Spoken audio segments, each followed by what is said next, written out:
나는 그때 부엌에서 일요일 점심을 준비하고 있었다. 갑자기 거실에서 딸의 목소리가 들렸다. 전화 통화를 하는데 짜증이 가득한 어제였다. 마치 청구서 때문에 불평할 때와 똑같은 말투였다. 하지만 이번에는 불평의 대상이 바로 나. 이 늙은 엄마였다. 이 늙은 엄마였다. 정말이지. 엄마 너무 귀찮아.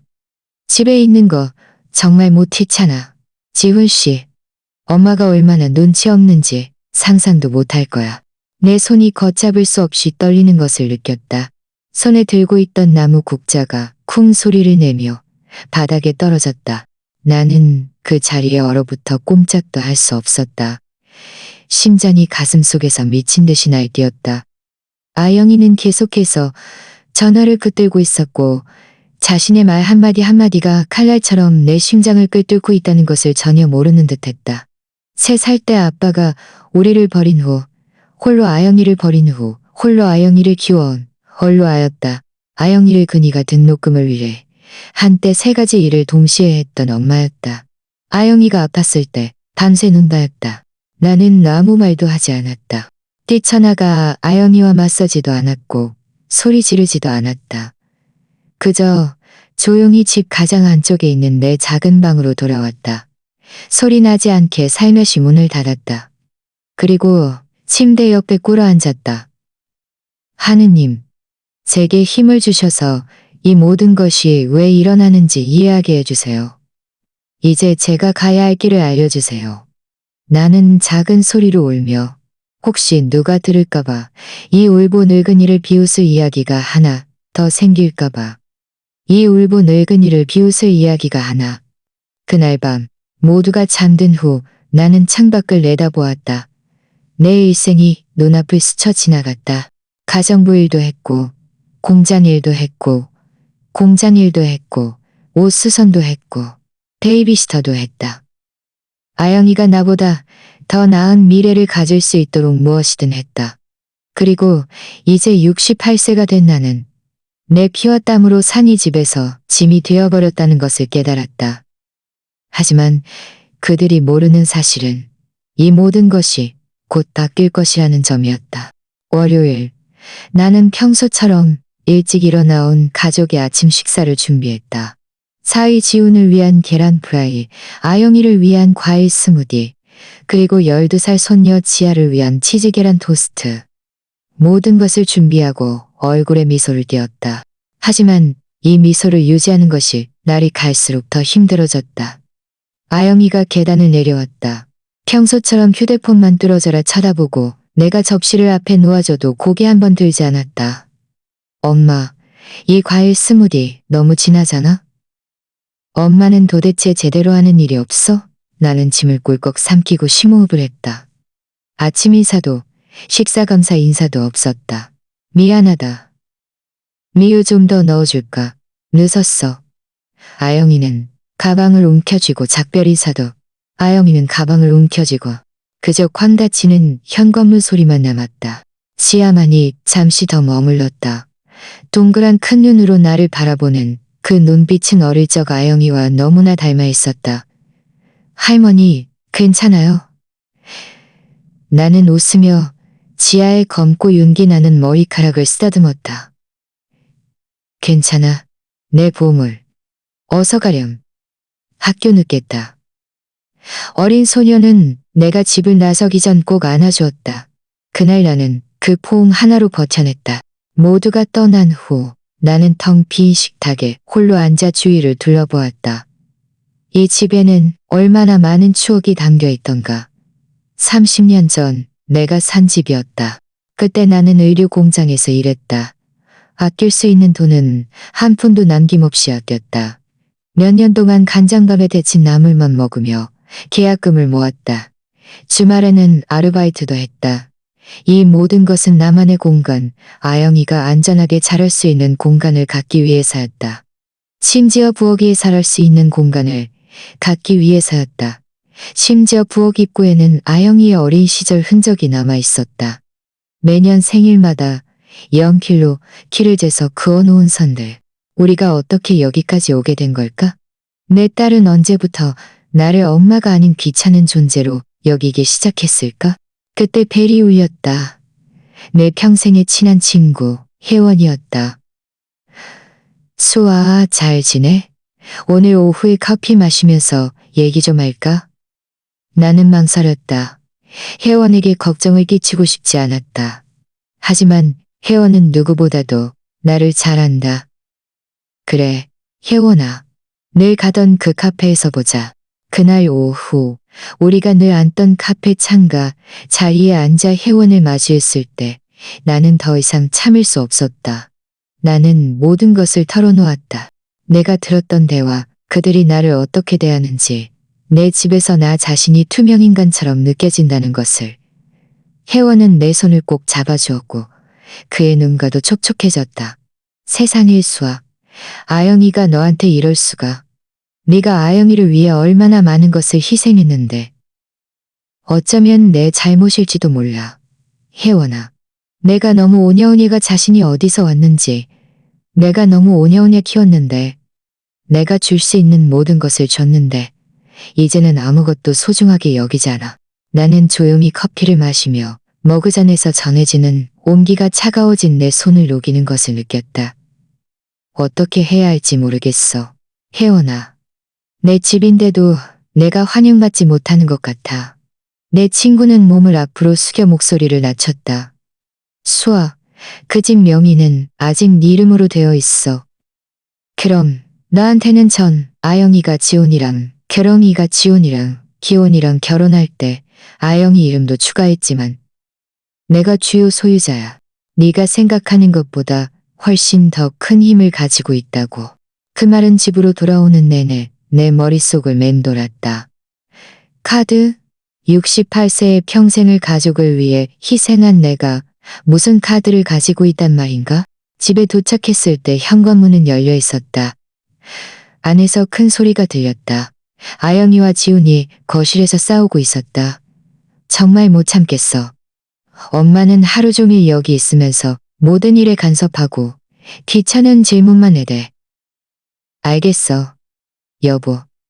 하지만 우리가 엄마를 진짜로 내쫓을 수는 없잖아. 사람들이 뭐라고 생각하겠어? 남들이 뭐라고 하든 상관없어. 나는 나만의 공간이 필요해. 내 집을 되찾고 싶어.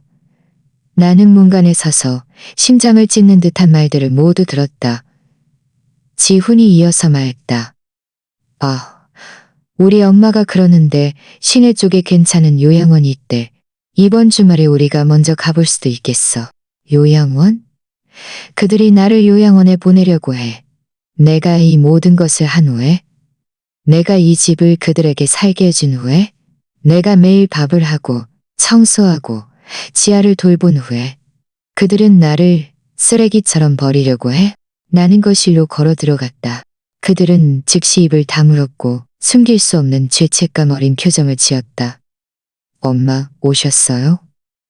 아영이가 일부러 밝은 목소리로 말했다. 혜원 이모란 얘기는 어땠어요? 나쁘지 않았어. 내 목소리는 생각보다 차분했다. 너희가 요양원 얘기하는 생각보다 차분했다. 너희가 요양원 얘기하는 걸 들었어. 거실은 싸늘한 들도 있고요. 아영이는 지훈을 보았다가 나를 보았다. 엄마, 그냥 우리가 생각하기에 엄마가 거기서 더 편하실 것 하기에 내가 밥을 하고 청소하고 내 손녀를 돌보고 있어. 너희는 나한테 뭘 더 바라는 거야. 지훈이 소파에서 일어섰다. 그가 늘 그렇듯 거만한 태도로 말했다. 엄마, 이해해 주세요. 엄마도 연세가 많으시니 이제 좀 쉬셔야죠. 더 이상 그렇게 고생하지 마세요. 더 이상 그렇게 고생하지 마세요. 밥도 해주고 의사도 있고 엄마 또래 분들과 함께하는 활동도 있고요. 내 돈으로 산 집이라고. 내 돈으로 산 집이라고. 아무도 여기가 엄마 집이 아니라고 하지 않았어요. 하지만 엄마가 여기 사는 걸 너무 힘들어 보여요. 항상 피곤해 보여요. 우리는 그저 엄마에게 가장 좋은 것을 해주고 싶은 거예요. 가장 좋은 것을 해주고 싶은 거예요. 나는 그 말을 되뇌며 거짓말의 무게를 느꼈다. 너희에게 가장 좋은 것을 해준다고? 엄마는 항상 모든 일을 맞춰요 말이겠지. 이 집이 이 귀찮은 늙은이 없이, 기집이 이 귀찮은 늙은이, 너희에게 가장 좋은 것이겠지. 그래서 엄마랑 대화하기가 너무 힘든 거예요. 나는 몸을 돌려 내 방으로 돌아왔다. 문을 잠갔다. 문을 잠갔다. 지난 몇 년 동안 내가 처음으로 문을 잠근 것이었다. 나는 침대에 앉아 이 작은 방을 둘러보았다. 집의 가장 구석에 있는 가장 작은 방. 내가 그들에게 큰 안방을 내어주고 스스로 택한 방. 수많은 밤을 혼자 조용히 울었던 방. 벽에는 아영이가 5살 때 찍은 낡은 사진 한 장이 걸려 있었다. 공원에서 우리 둘만 찍은 사진. 이빨을 다 드러내며 나를 꼭 안고 있었다. 그 어린 소녀. 그 어린 소녀는 나를 필요로 했다. 그 어린 소녀는 어디로 갔을까? 나는 사진을 떼어 서랍 속에 넣었다. 더 이상 과거를 볼 수 없었다. 이제 현재를, 미래를 생각해야 했다. 그날 밤 나는 그들과 함께 저녁을 먹지 않았다. 내 방에 앉아 아래층에서 들려오는 웃음소리를 들었다. 지훈의 엄마, 내 사돈이 저녁 식사에 온 모양이었다. 방에서도 그의 날카로운 목소리가 들렸다. 아이고, 아영아, 너 정말 복 받았구나. 이렇게 좋은 집에 살고. 내가 진작 말했지. 우리 지우는 최고를 받을 자격이 있다고. 고마워요, 어머니. 하지만 가끔 이 집을 유지하는 게 아시잖아요. 힘들 때도 있고요. 아, 네 엄마는 참 불쌍하구나. 하지만 걱정 마라, 아가. 우리가 방법을 찾을 거야. 내 동생이 좋은 요양원에서 일하는데 할인받을 수 있는지 알아봐 줄 수 있어. 그들은 내가 이미 죽어 장례식만 남은 사람처럼 나를 이야기했다. 나는 침대 옆에 꿇어앉아 평생 한 번도 해본 적 없는 간절함으로 기도했다. 관세음보살님, 당신도 어머니이시니 자식을 자신보다 더 사랑하는 것이 무엇인지 아실 것입니다. 부디 저를 도와주세요. 제가 어떻게 해야 할지 알려주세요. 제게 필요한 힘을 주소서. 바로 그 순간 내 마음속 깊은 곳에서 무언가가 변했다. 나는 더 이상 무언가가 변했다.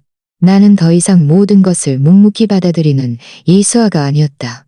다른 사람에게 폐를 끼치지 않으려고 자신을 한없이 작게 만들었던 이수아가 아니었다. 나는 한때 세게 만들었던 이수아가 아니었다. 다음 날 화요일 아침, 나는 모두가 나갈 때까지 기다렸다. 지우는 7시에 먼저 출근했고 아영이는 8시에 지아를 학교에 데려다 주었다. 집은 텅 비었고 고요했다. 나는 옷장 깊숙한 곳에서 내 철제 상자를 꺼냈다. 그 안에는 내 모든 중요한 서류들이 들어있었다. 등기부등본, 내 신분증, 내 총동 소유자 김아영이라는 길기가 있었다. 등기부등본. 모든 것이 수년 동안 깔끔하게 보관되어 있었다. 등기부등본에는 주요 소유자 있었다. 나는 혜원이 준 전화번호로 전화를 걸었다. 변호사였다. 혜원의 친구 아들이라고 했다. 성은 문 씨였다. 이수아 어머님, 안녕하세요. 혜원 이모님께 상황을 들었습니다. 제가 어떻게 도와드릴까요? 나는 그에게 모든 것을 이야기했다. 그 모욕들, 요양원 계획, 요양원 계획. 걔네서 내가 당했던 대우. 그 노욕들, 내 집에서 내가 당했던 대우. 그는 조용히 내 말을 들었고 중간에 끊지 않았다. 어머님께서는 재산 변경을 권리가 충분히 있습니다. 주요 소유자로습니다. 알겠습니다. 서류 준비를 시작하겠습니다. 일주일 안에 모두 처리될 것입니다. 전화를 끊을 때 내 손은 여전히 떨리고 있었다. 하지만 그것은 두려움 때문이 아니었다. 몇 년 동안 느껴본 적 없는 감정 때문이었다. 그것은 힘이었다. 내 삶의 주도권을 다시 잡는 힘이었다. 다음 며칠 동안 나는 유령처럼 내 집을 떠돌았다. 나는 평소처럼 모든 일을 했다. 밥을 하고 청소하고 필요할 때는 억지로 미소를 지었다. 하지만 내 마음속에서는 무언가가 이미 달라져 있었다. 그들의 경멸적인 말들은 더 이상 나를 상처 입히지 않았다. 사돈이 또 저녁 식사에 와서 나를 하인처럼 부릴 때도 나는 더 이상 나 자신이 보잘것없다고 느끼지 않았다. 아영이는 뭔가 이상하다는 것을 눈치챘다. 수요일 내가 부엌에서 점심 식사 설거지를 하고 있을 때 아영이가 다가왔다. 엄마, 괜찮아요? 괜찮아요. 며칠 동안 이상해 보여요. 괜찮다, 딸. 그냥 좀 피곤해. 그럼 우리가 말했던 요양원 생각해봤어요? 어머니가 이번 주 토요일에 우리를 데리고 견학 갈 수 있다고 하셨는데 나는 고개를 돌리지 않고 계속 설거지를 했다. 글쎄, 아영아. 아영이는 불쾌한 듯 투덜거리며 자리를 떴다. 나는 그가 뭐라고 중얼거리는지 잘 듣지 못했지만 더 이상 신경 쓰지 않았다. 이렇게 오랫동안 그의 의견에 신경 쓰지 않은 것은 처음이었다. 목요일 오후 문 변호사가 전화했다. 이수아 어머님, 서류가 모두 준비되었습니다. 내일 저희 사무실에 들러주실 수 있으십니까? 가겠습니다. 문 변호사님. 그날 밤 지아가 숙제를 마치고 내 방으로 달려왔다. 슬픈 표정으로 내 침대에 앉았다. 할머니, 정말 다른 데로 이사 가실 거예요? 눈물로 가득 찬 큰 눈을 보니 내 마음이 찢어지는 것 같았다. 이리 오렴 내 보물. 나는 지아를 꼭 안았다. 작은 몸이 떨리는 것을 느꼈다. 무슨 일이 있어도 할머니는 항상 네 곁에 있을 거야. 어쩌면 이 집에는 살지 않겠지만 항상 네 마음속 네 곁에 있을 거요. 어쩌면 이 집에는 살지 않겠지만 항상 네 마음속에 네 삶 속에 있을 거야. 할머니는 할머니가 가는 거 싫어요. 할머니만이 제 말을 정말 들어줘요. 할머니만이 제 말을 정말 들어줘요. 나는 지아가 진정될 때까지 달래주었다. 지아가 자기 방으로 돌아간 후 나는 천장을 바라보며 곧 일어날 모든 일들을 생각했다. 금요일 아침 나는 정성껏 몸단장을 했다. 특별한 날에만 입는 파란색 원피스를 입었다. 머리를 빗고 은 귀걸이를 꼈다. 모두가 일어나기 전에 집을 나섰다. 부엌에 쪽지 한 장만 남겨두었다. 나 일찍 나갔다. 수아. 문 변호사의 사무실은 시내에 잘 관리된 건물에 있었다. 그의 비서가 나를 친절하게 맞아주었다. 이수아 어머님, 문 변호사님께서 기다리고 계십니다. 들어오세요. 문 변호사는 50대 초반의 안경을 쓰고 넥타이를 맨 남자였다. 그는 나를 존경심을 담아 맞아주었고 커피와 과자도 내주었다. 이수아 어머님, 모든 서류가 여기 있습니다. 제가 모두 꼼꼼히 확인했습니다. 어머님은 주요 소유자로서 공동 소유자에게 퇴거를 요구할 권리가 있습니다. 어머님의 경우 당하신 모욕과 정신적 학대는 합리적인 범위를 넘어선 것이므로 정당한 사유가 됩니다.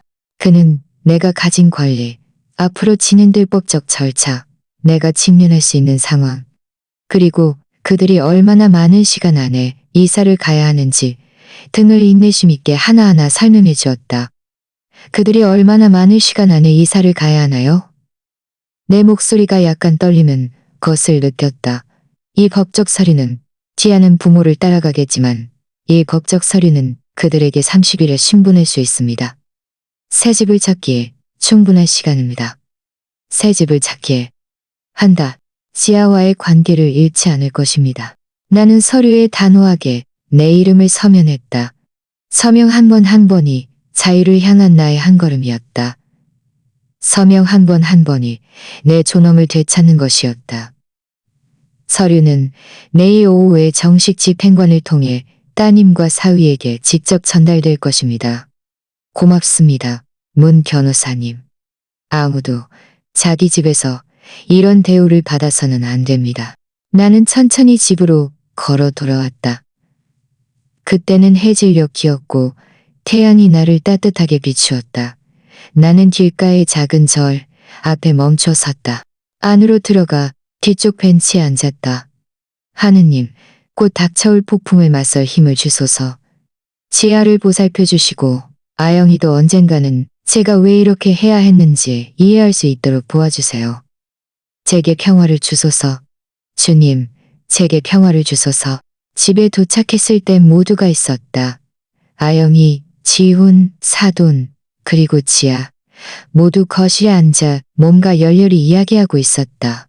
엄마, 어디 갔다 오셨어요? 아영이가 일어섰다. 우리가 전화 여러 번 했잖아요. 볼일 좀 보고 왔어. 무슨 볼일이요? 지훈이 숨길 수 없는 의심의 눈빛으로 나를 바라보았다. 내일이야. 나는 부엌으로 들어가 저녁 식사를 준비했다. 사돈이 따라 들어왔다. 수아, 내가 말했지? 내일 우리가 그 요양원에 갈 거라고. 오전 10시에 약속 다 잡았어. 나는 몸을 돌려 그를 바라고. 나는 몸을 돌려 그를 바라보았다. 나는 몸을 돌려 그를 바라보았다. 이 여자는 한 번도 나를 존중한 적이 없었다. 항상 나를 하인처럼 대했다. 사돈, 저는 어디도 안 갈 겁니다. 그들이 귓속말을 하는 소리가 들렸다. 아마 내가 얼마나 다루기 힘들고 고집센지 이야기하는 것이겠지. 그날 밤 나는 그들과 조용히 저녁 식사를 마쳤다. 지아는 걱정스러운 눈빛으로 나를 바라보았다. 아영이와 지우는 내 눈을 완전히 피했다. 사돈은 내가 아예 없는 사람처럼 그 요양원이 얼마나 좋고 멋진지 떠벌렸다. 모두가 잠자리에 든 후 나는 부엌에서 혼자 설거지를 했다. 창밖의 작은 뒷마당을 바라보았다. 아영이가 아기였을 때 내가 심었던 장미들이 거기에 있었다. 내일이면 모든 것이 달라질 거야. 나는 나 자신에게 속삭였다. 내일 나의 새로운 삶이 시작될 거야. 그날 밤은 악몽도 불안감도 없이 그렇게 편안하게 잠든 것이 처음이었다. 내가 올바른 결정을 내렸다는 것을 알았기 때문이었다. 다음 날 토요일 오후 그 순간이 마침내 찾아왔다. 나는 내 방에 있었다. 그때 벨 소리가 들렸고 이어서 현관에서 대화 소리가 들렸다. 그리고 비명 소리. 이게 무슨 말도 안 되는 소리야. 엄마, 내려와. 아영이의 목소리였다. 분노와 공포로 가득 차 있었다. 나는 천천히 계단을 내려갔다. 아영이와 지우는 거실에 서 있었고 손에는 서류 몇 장을 든 채 얼굴이 새빨개져 있었다. 서류를 전달한 사람은 이미 떠난 뒤였다. 이게 도대체 무슨 뜻이에요? 아영이가 떨리는 손으로 서류를 내게 내밀며 물었다. 우리를 쫓아내겠다는 거예요.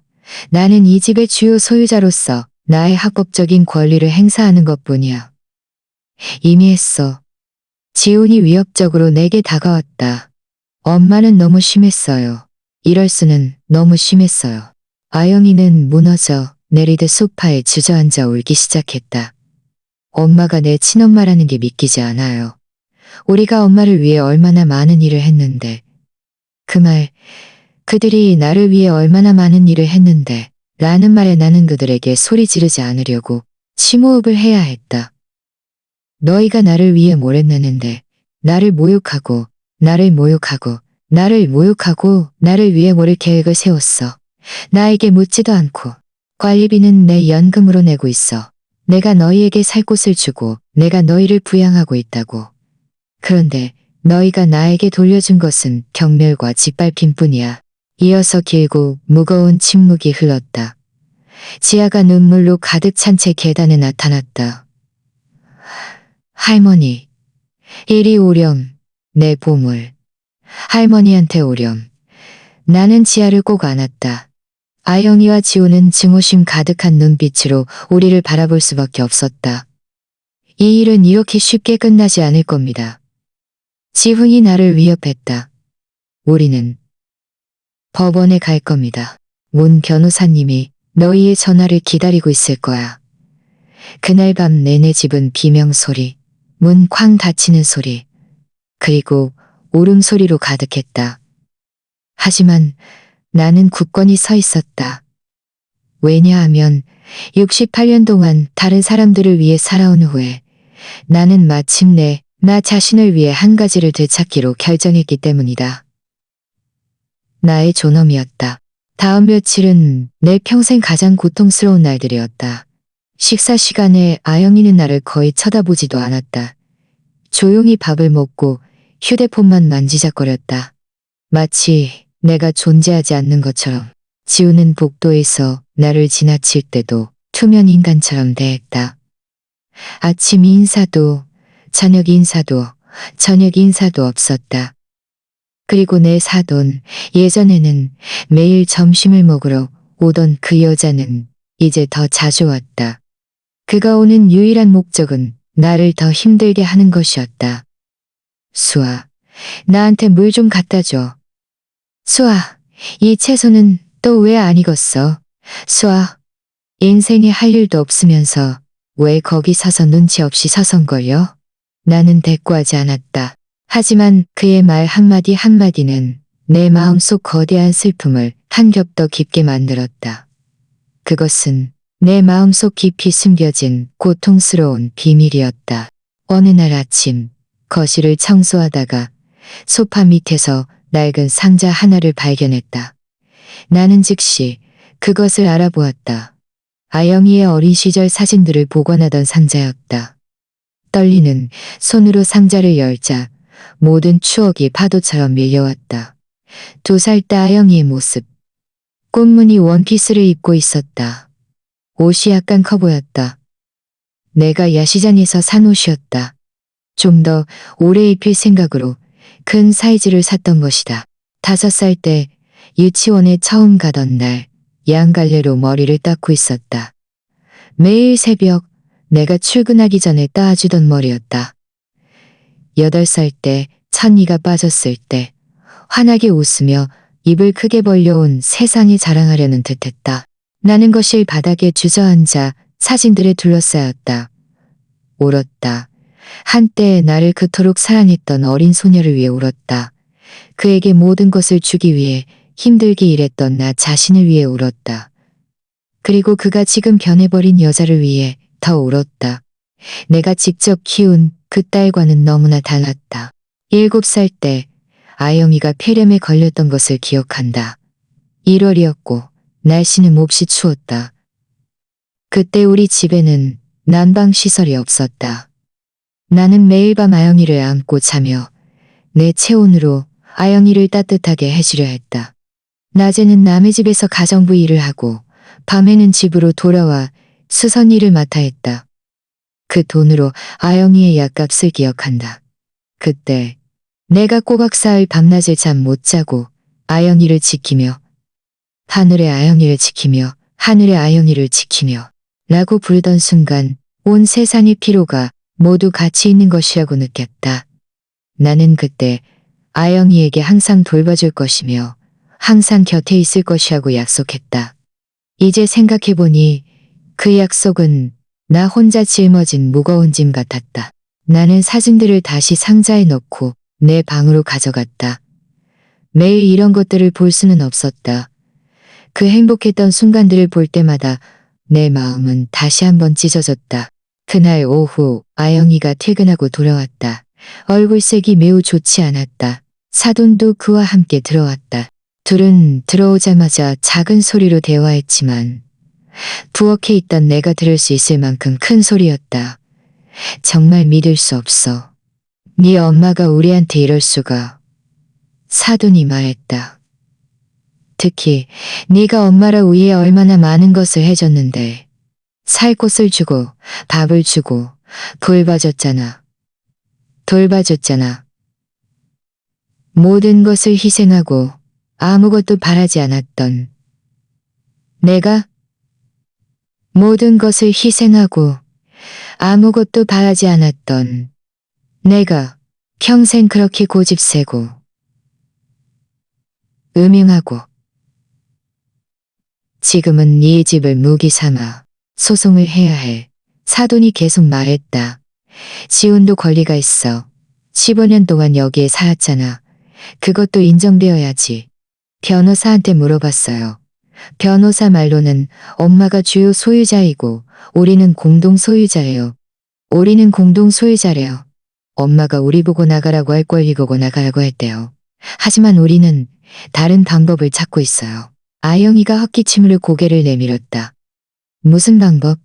그들은 또다시 즉시 입을 다물었고 그들은 또다시 즉시 입을 다물었고 내가 너무나 그들은 또다시 즉시 입을 다물었고 지훈 씨는 스트레스를 너무 많이 받고 지아도 하루 종일 슬퍼하고 있어요.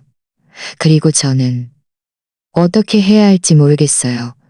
그 순간 나는 그의 눈에서 다른 무언가를 본 것 같았다. 후회일까? 아니면 고통일까?